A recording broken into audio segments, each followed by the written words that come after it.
दिल्ली के एक खूबसूरत मोहल्ले में सिमरन और आरव की नई नई शादी हुई थी।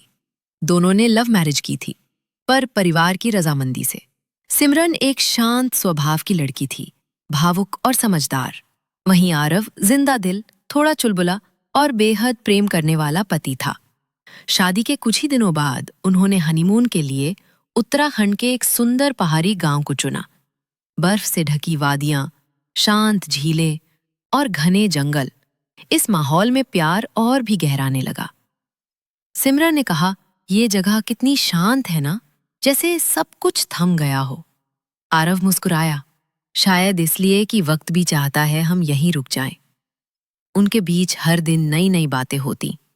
वो झील के किनारे हाथों में हाथ डाले चलते, लोकल बाजार से छोटी छोटी चीजें खरीदते।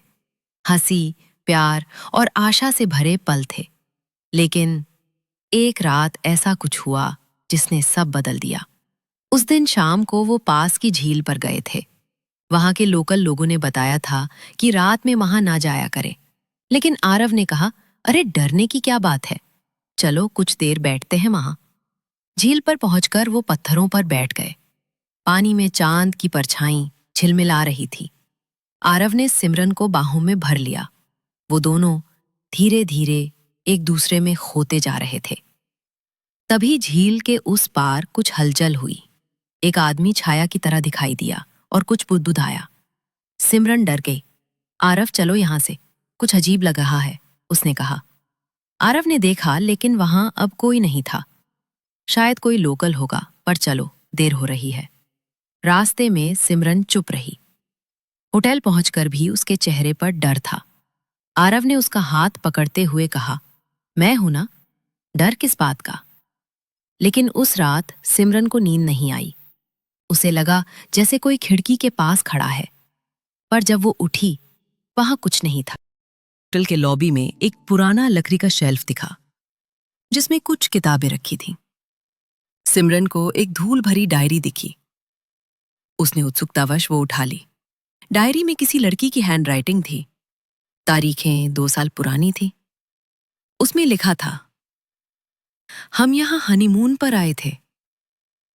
जगह तो खूबसूरत है, पर मेरे पति के स्वभाव में अचानक बदलाव आ गया है। वो रातों को जागता है, खुद से बातें करता है और अजीब अजीब चीजें देखता है। मुझे डर लग रहा है। सिमरन का दिल धड़कने लगा। उसने डायरी पढ़नी जारी रखी। आखिरी पन्ने पर लिखा था, कल रात वो मुझे झील पर ले गया। और उसके बाद पन्ना फटा हुआ था। सिमरन ने डायरी आरव को दिखानी चाहिए, पर उसने टाल दिया। किसी पागल की बकवास है, रहने दो। पर सिमरन का शक बढ़ता गया। उसी शाम आरव को कमरे में अकेला छोड़कर सिमरन नीचे रिसेप्शन गई। उसने रिसेप्शनिस्ट से डायरी की बात की। लड़की का चेहरा उतर गया।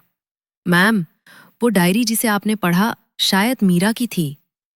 वो 2 साल पहले अपने पति के साथ आई थी और फिर वो वापस नहीं लौटी। पुलिस ने कभी शव नहीं पाया। उसका पति मानसिक बीमारी के चलते जेल में है। सिमरन का गला सूख गया। उसने होटल के रजिस्टर में झांका।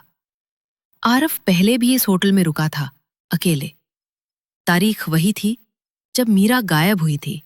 नहीं, ये संयोग हो सकता है, पर सिमरन का मन अब कह रहा था, कुछ बहुत गड़बड़ है।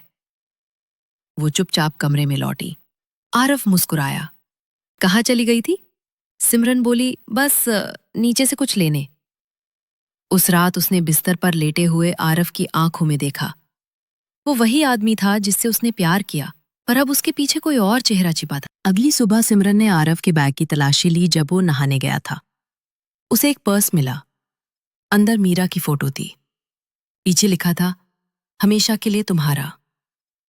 आरव जब बाथरूम से निकला तो सिमरन घबरा गई और फोटो छिपा दी। उसने पहली बार आरव से झूठ बोला, लेकिन डर अब तेज हो चला था। वो होटल से बाहर गई और लोकल पुलिस स्टेशन पहुंची, लेकिन उन्हें कुछ नहीं मिला। उस केस को 2 साल हो गए और उस आदमी को मानसिक रूप से बीमार घोषित करके छोड़ दिया गया। और उसका नाम क्या था? सिमरन ने पूछा। उत्तर मिला, आरव मेहता। उसके पैरों तले जमीन खिसक गई। ये कैसे हो सकता है? आरव तो मेरा पति है। पुलिस वाले ने कहा, मैडम आप गलत फहमी में हैं। पर वो जान चुकी थी, कोई बड़ा झूठ उस। अगली सुबह सिमरन ने तय किया, अब उसे यहां से भागना है। वो चुपचाप अपने कपड़े पैक करने लगी। लेकिन तभी आरव अंदर आया। कहीं जा रही हो? हाँ, माँ बीमार है, वापस जाना पड़ेगा। तुम झूठ बोल रही हो। उसने दरवाजा बंद कर लिया। तुम भी जा रही हो मुझे छोड़ के, जैसे मीरा गई? सिमरन कांप गई। तुम कौन हो आरव? उसकी आंखों में आंसू थे, लेकिन गुस्सा भी। मैं आरव हूं, लेकिन मुझे कोई नहीं समझता। मैं बस प्यार चाहता हूं। मीरा भी कहती थी कि मैं पागल हूं। उसने मुझे छोड़ दिया, लेकिन तुम मत जाना। सिमरन ने धीरे से कहा, मैं नहीं जाऊंगी, लेकिन हमें डॉक्टर को दिखाना होगा। आरव हंस पड़ा। फिर तुम भी मुझे पागल समझती हो? उसी रात आरव ने सिमरन को झील तक चलने को कहा। आखिरी बार वहां चलो, फिर हम दिल्ली वापस चलेंगे।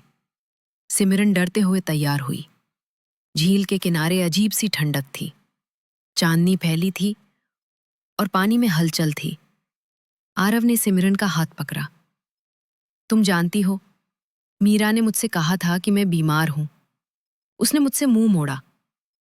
लेकिन तुम मेरी हो ना? सिमरन बोली, हाँ, पर तुम बीमार हो और हमें मदद चाहिए। उसने चिल्लाते हुए कहा, नहीं, तुम भी मुझे छोड़ दोगी। और तभी उसने सिमरन को झील की ओर धकेलने की कोशिश की। सिमरन ने खुद को बचाया, पर उसका पैर फिसल गया। दोनों पानी में गिर पड़े। झील के ठंडे पानी में गिरने के बाद सिमरन ने अंतिम बार आरव की आंखों में देखा। वहां प्यार था, पागलपन नहीं। पुलिस की तलाश में सिर्फ एक ही शव मिला, आरव का। सिमरन गायब थी, लेकिन कुछ दूरी पर उसकी लाल चुनरी पेड़ की एक शाखा में फंसी मिली। कई दिनों तक तलाशी जारी रही, पर सिमरन का कोई पता नहीं चला। उसे मृत मान लिया गया। दिल्ली में शोक का माहौल था। सिमरन की मां टूट चुकी थी। उन्होंने अपनी बेटी को पहले अकेलापन सहते देखा, अब उसे हमेशा के लिए खो दिया। आरव के माता पिता शर्म और अपराध बोध से ग्रस्त थे। उन्होंने स्वीकार किया कि आरव की मानसिक स्थिति पहले से अस्थिर थी, पर उन्होंने कभी इसे गंभीरता से नहीं लिया।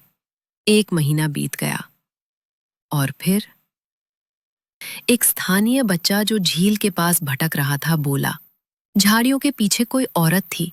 वो रो रही थी। उसके कपड़े फटे थे और हाथ में एक अंगूठी थी। पुलिस वहां पहुंची।